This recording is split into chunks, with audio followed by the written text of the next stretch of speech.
Today I'm going to talk about the necessity of decolonization of English language education. And when I talk about English language education, it is not only English language education as such, any language which has lots of power in it, specifically in relation to nationalism, religionism, or internationalization. All these notions somehow justify the promotion of one specific language in one community. And I will be talking about this issue and try to understand how we can decolonize ourselves. And specifically, I will talk about the role of policies and practices and teachers in the process of decolonization. And there are plenty of research studies and books have been written about it. You can see glimpses of some of the books. And all these books, in fact, have drawn our attention to two important dynamics. One is the education system that we see in South Asia, in Pakistan or in Bangladesh. These are the residues of the colonial era. And why so? If you look into the practices that happen within the classroom, it reminds us of the banking concept of education. The teachers are the bank clerk with lots of knowledge, and they bestow the knowledge to the students. Students are the recipient of the knowledge. They don't have any sort of power within the classroom. They just listen, and then during the exam, they regurgitate whatever they have learned through memorization. And this is the banking concept of education suggested by Paulo Freire. And we have also seen conversation about these colonial legacies by Rabindranath Tagore. And if you have seen the drama Tota Pakhi, has any one of you seen that? Tota Pakhi, it's a few minutes, it will take only a few minutes of your valuable time. But if you do that, you will find how, in fact, education kills the spirit of learners. And this is an excellent small drama for that. So I'll suggest you to have a look at it. And here as well, it is shown that students are just like horses in a carriage. Students are just the recipient of knowledge. They are taking all the information from teachers. They don't know what to do with it.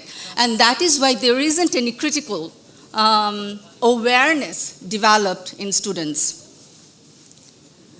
And there is another residues of colonial legacies in the linguistic scenario in South Asia. And what is this linguistic imperialism? It is, in fact, a kind of ideology that gives lots of emphasis on one specific language, be it English, be it Urdu in the name of nationalism, be it Bangla, again, in the name of nationalism.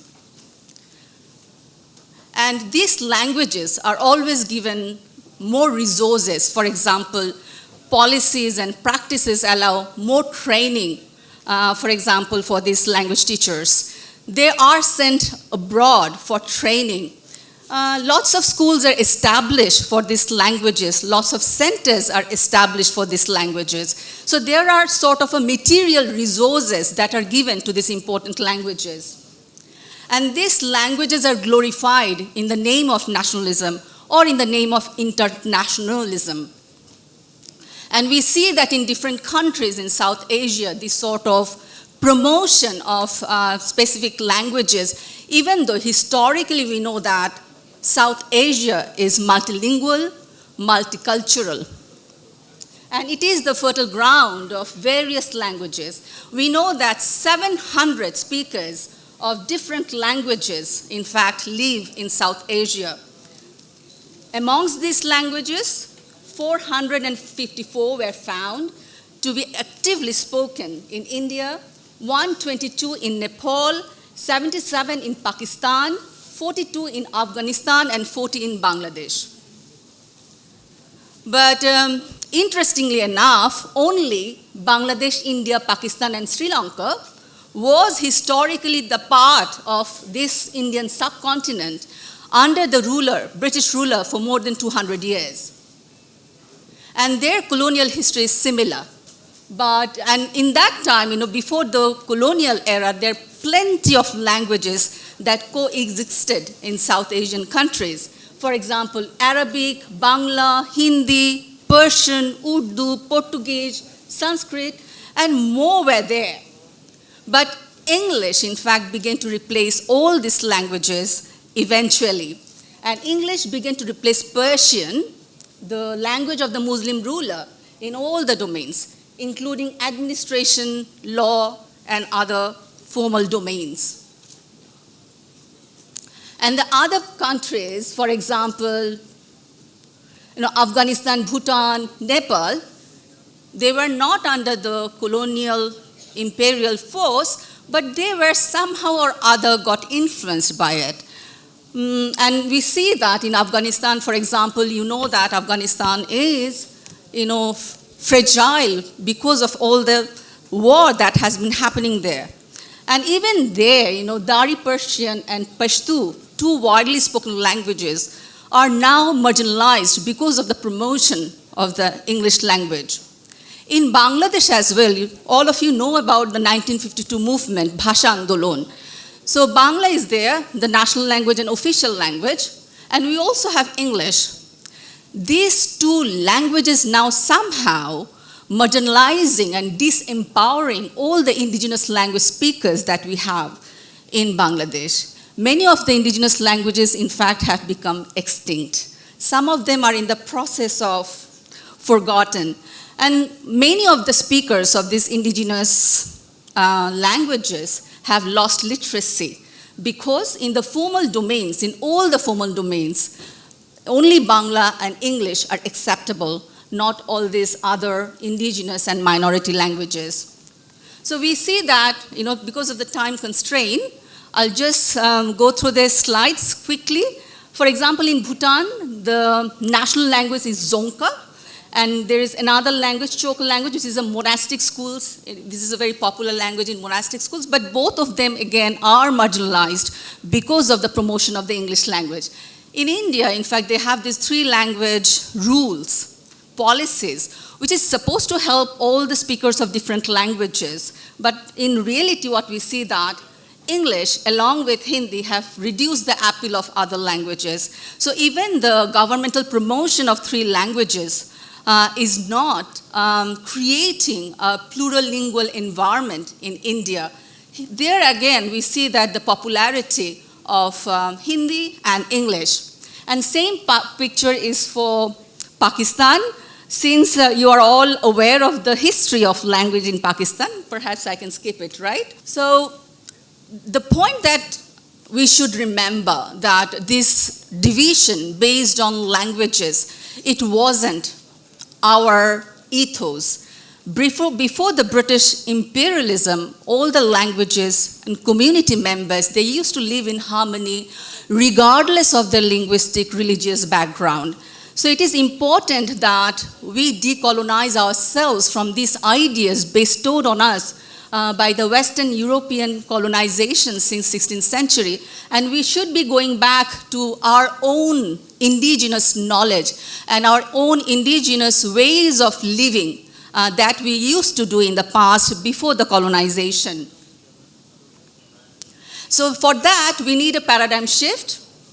You see, all the raising hands, we need that. All of you definitely want that, and that is why you are here. So we need a paradigm shift for that. Yes, and scholars have been thinking about it, and they have come up with different terms. For example, transglossier, translingual practices, metrolingualism. All of them have one specific ethos implicit, and that is language is not only a combination of phonetics, phonology, morphology, semantics, or syntax. It is a way of expressing meaning, and it is wrong to define languages only referring to specific features of specific language.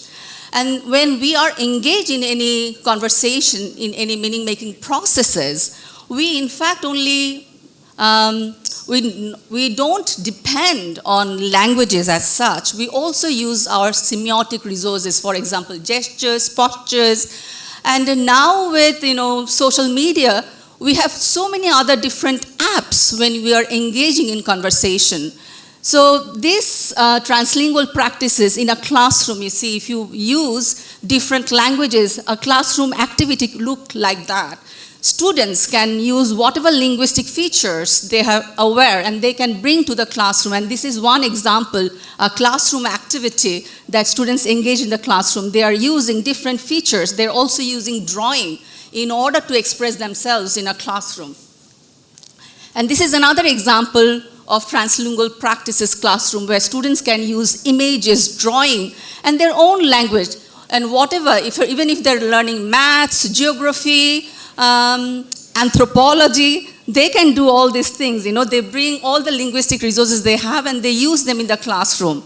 And there are lots of books as well which have helped us to understand how we can do that as policymakers, as language teachers. Now, what is the benefit of this?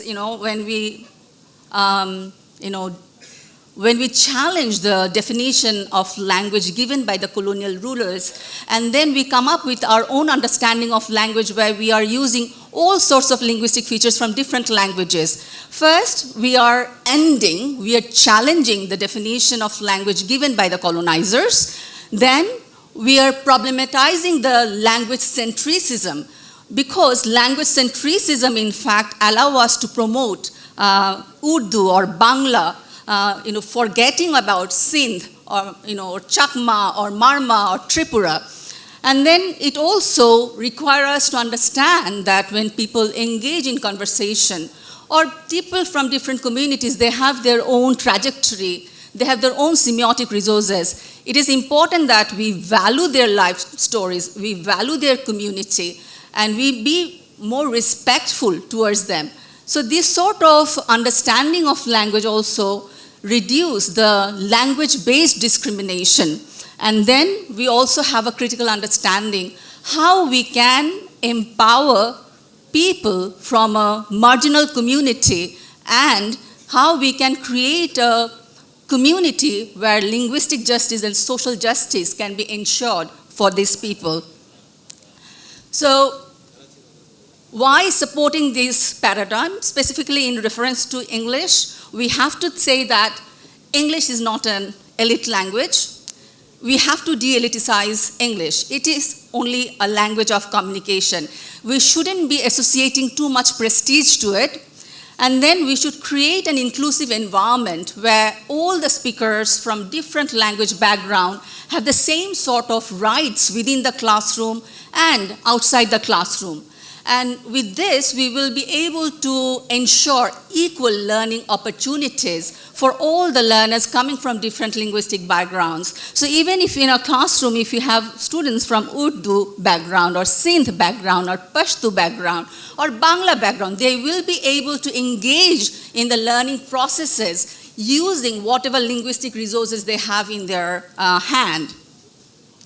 And we can do this, and with this, I will explain these three terms and then I will finish my talk. For example, we will have to think about the translingual pedagogy. What is this translingual pedagogy?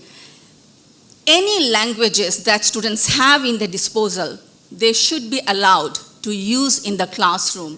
And whatever, activities that they do, whatever writing they're doing in the classroom, they should be allowed to write them with these languages. And also, we should be thinking about literacy in common sense. When we talk about literacy, we think about reading, writing, speaking, right? And we try our level best to develop our students' competence in one single language, literacy, right? But when we think about translingual literacy, we will be allowing them to use all the linguistic resources they have. It means that we will create that literacy which allow them to use these resources more effectively so that they can learn better in the classroom.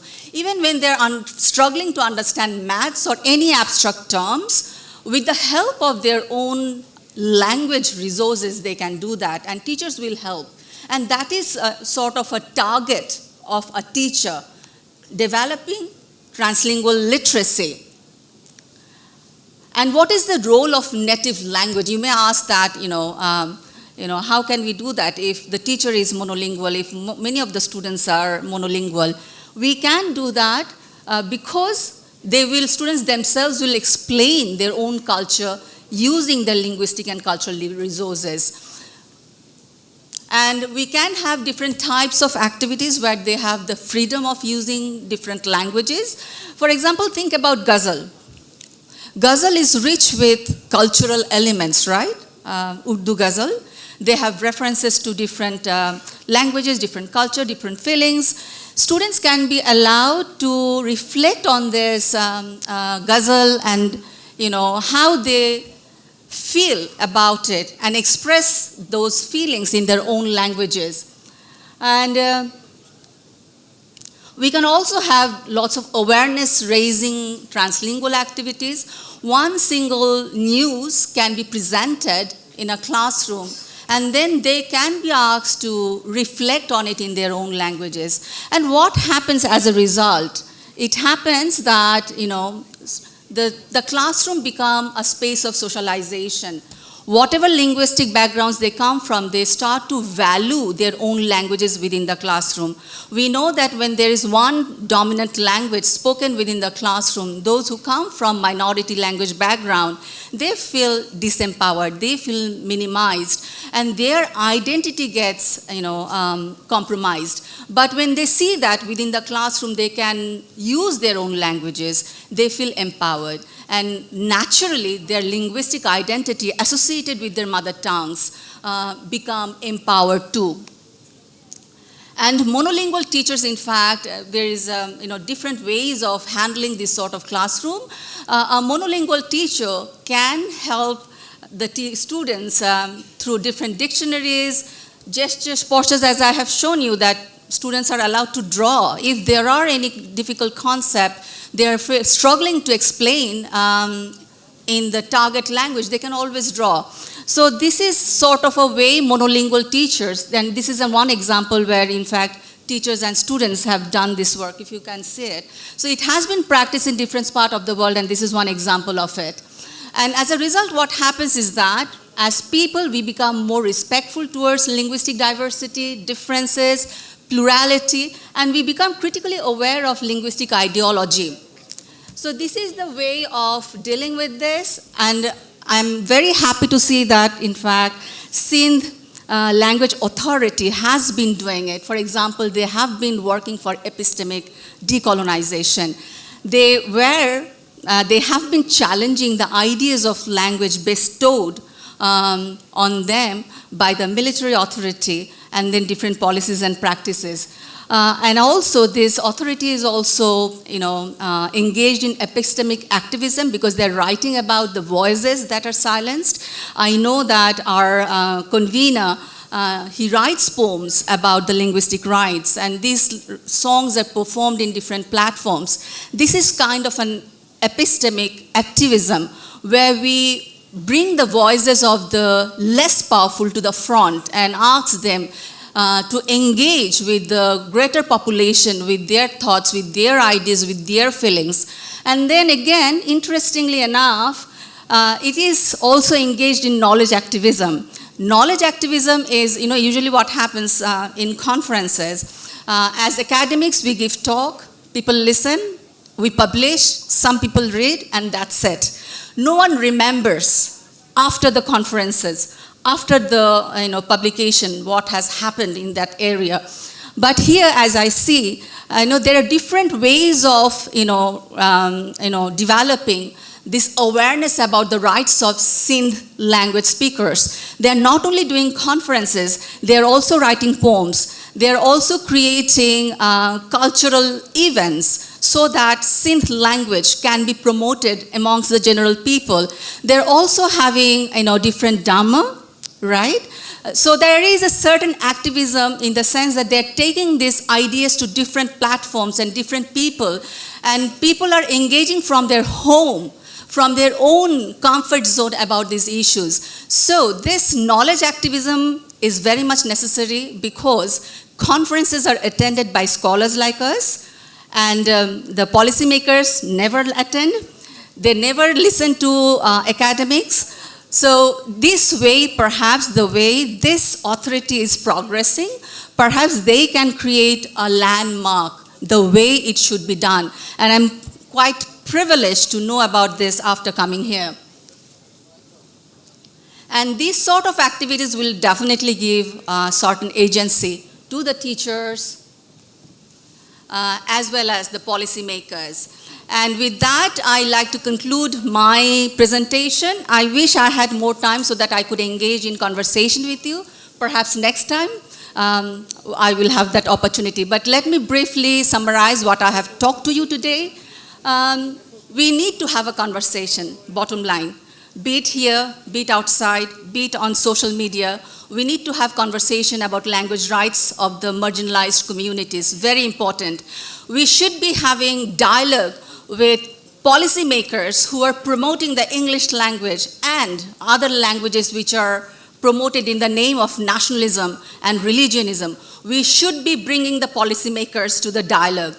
And we also have to think about effective pedagogy. Effective pedagogy will give more scope for students to express their frustration of being in the classroom, not able to speak in their own languages. So we have to bring sort of effective education within the classroom, and then perhaps by engaging the students from different marginalized communities, giving voice to them, we will be able to ensure social justice and equity. And that should be our motto. And that is the motto, as I see, of Sindh Language Authority. I know that our Professor Ishak has written an anthem of Sindh. And following him, I want to say that all the languages should be enlivened and thrive. And all the languages should be like the river of Indus. Thank you very much.